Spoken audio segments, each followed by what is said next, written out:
Hey guys, it's Dragonite here, bringing you episode 11 of Legend of Zelda: The Minish Cap.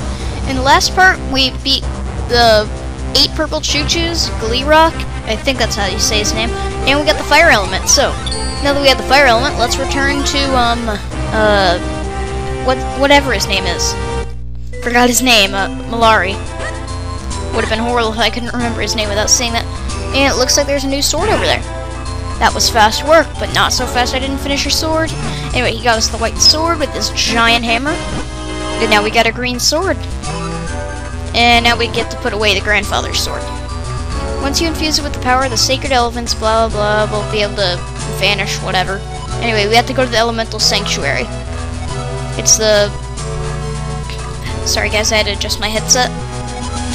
It's the gateway between the two worlds. As soon as we got all 4 elements, we should be able to free the princess, and he thinks we can do it because we took care of that human mine. Anyway, I didn't really listen to half of what he said, so, but I know where we're going, so let's just go. Oh yeah, he said something about the shortcut that I showed in the last episode, so let's resize and jump off this cliff. You guys should know the way down, but just in case, yeah, I don't even know. Let's go this way.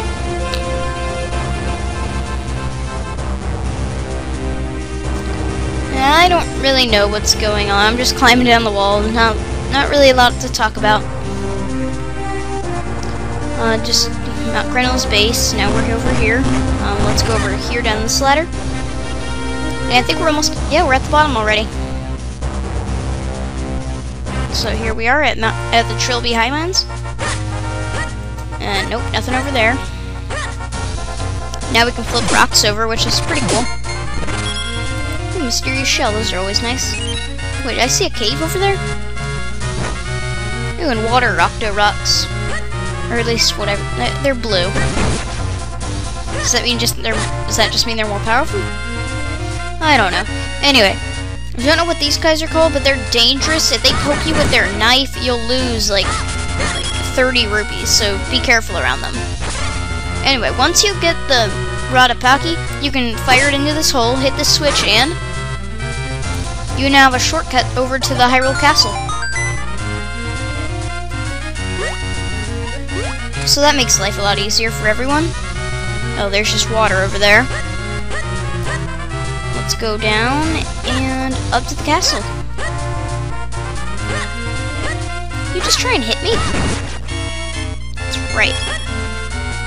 Okay, let's keep going, and now we're in the castle garden. Sorry. Okay, let's just keep going, and... Are you sure I look alright? He never knows what to wear on formal occasions. What do you mean you don't know what to wear? I'm wearing you. Anyway, let's just keep going forward, and before we go to where we're supposed to go, which is the Elemental Sanctuary, if you haven't been following, I'm gonna go up here. You're supposed to go into those little stairs down there, but the king and his little toady have some kinstone fusions for us, so let's go ahead and do those since I haven't done any at this part in the game. So let's fuse with Potho, our first kinstone fusion.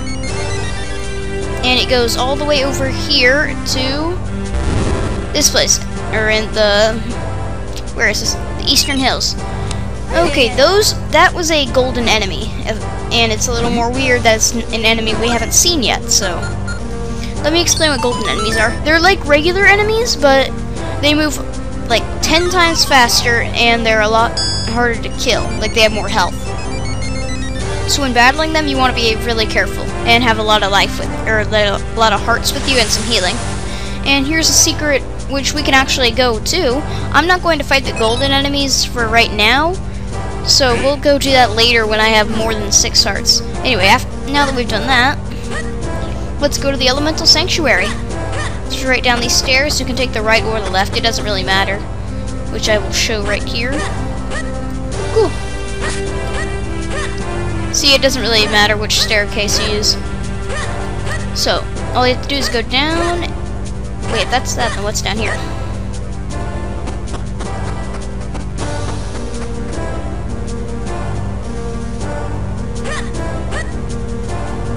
Okay, so there's a shortcut too if you wanted to take that. You don't have to go all the way up to the castle, you can just take this little shortcut at the front door. I did not know that was there until exploring, so now I know, next time we come here.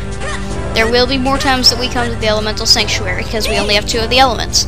Matt, look, see how many doorways glow? Yeah, this is the Sanctuary. And during my practice run, I actually listened to what Malari said, and he said this door only opens every 100 years, so isn't that a coincidence? And the door closes behind us. That stinks. This music is awesome. So this is the Elemental Sanctuary. This is where we can infuse your blade with the power of the elements. Yes, there seems to be a pedestal over there for your sword right in the middle there. Yes, it does. And sadly, our green sword must say goodbye. Poke. And we enter our sword in there, and the elements magically float over to their pedestals and shoot lasers. Now our sword's all yellow, and it goes from green to purple to red. So now we have a red sword. It's now even stronger than the green one. Powers earth and fire have infused your blade. And a giant stone comes out of nowhere. Cool. Let's see if I can't read that tablet for you. Fill your sword with power and walk over to the glowing tile. Perhaps it refers to those flashing spots on the floor around you. Well, what are you waiting for? Try it. So, sorry. You're going to want to charge your sword. And step on a tile and then go to the other one, and now you have a clone. Did you just split in 2? So this is the power of the white sword. Guess you can double yourself on those pinos. Yeah, we can. Flip over. What? Whoa, that thing went straight through it. That's pretty cool. Okay, now let's go to over here. And now we can do these now we can press both the switches and we can get out of here. And you're not really supposed to do it. You're supposed to step on them at the same time, but I don't like doing that because I like being different. Okay, so now that we have the red sword, I guess, we can leave Hyrule Castle and go back on our misadventures.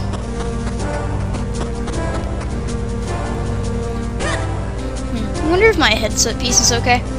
Kind of looks like too far away from my mouth, but okay. I'm probably too loud as it is. Okay, so let's keep going, and now we're in the North Hyrule Field, and cutscene time. Interesting. You're the last person I expected to find here, and just as I was wondering who could be behind this, I find my old master.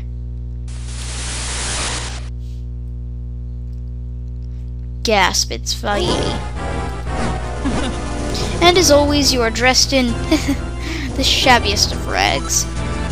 Hey, that was uncalled for. My curses are not to be mocked. The one I cast on you is most powerful. No matter what power you wield, you will never break it. You haven't changed in the slightest. I should never have created that cap. It only fueled your insane desires. Fool! A hat that grants the wishes of its wearer and is a spectacular creation. Thanks to you, I've gone from being a meek, minuscule nothing to the greatest sorcerer alive. You cannot stop me now, and I have you to thank for it. Accept this small gesture of gratitude from me. Present? Wait, Vaidi, wait. I want presents. Dude. Yeah, so here's like a mini boss battle for you. That was pretty easy. That foul Vaidi. What could he be scheming now? I feel like I owe you an explanation of what has happened. You see, Vaidi and I are both Minish. Gasp! I was once a Minish sage and renowned Minish craftsmith. Vaidi was only a boy when I took him on as my apprentice, but he became enchanted by the wickedness in the hearts of men. One day Vaidi took a hat I made for the humans, my pride and joy. It granted the wishes of its wearer. He put it on without permission. Flashback time. Little Vaidi, isn't he so cute? Vaidi, what are you doing there? Oh, he's not cute anymore. Now he's all ugly. What a vile form you've taken. Vile, I'm a sorcerer now, and my power is beyond compare. None can stop me. Why, Vaidi? What are you plotting? This year, on the day that comes but once a century, the portal opens. And when it does, I shall claim the Light Force as my own. I will be transformed, perfect, and there will be none who can stop me. Gah!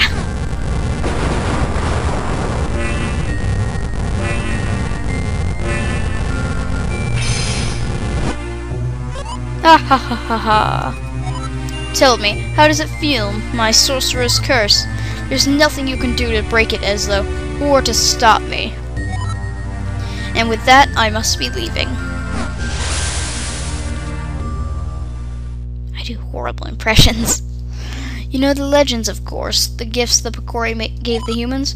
What you call the Picori Blade was the first of those gifts. The second, well, you call it Light Force, but is a source of limitless magical power.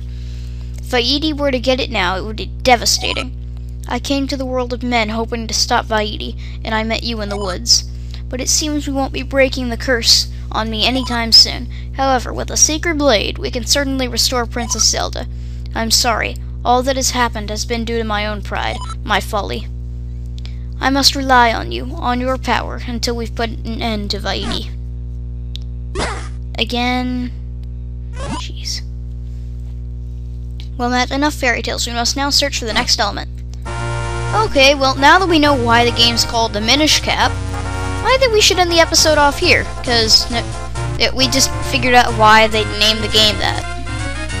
For those of you who already knew, you knew, but for those of you who didn't, yeah, I don't know where I'm going. Anyway, I hope you guys enjoyed the video. Don't forget to comment, rate, like, subscribe, all that crap. And I guess I'll see you guys next time. Thanks for watching.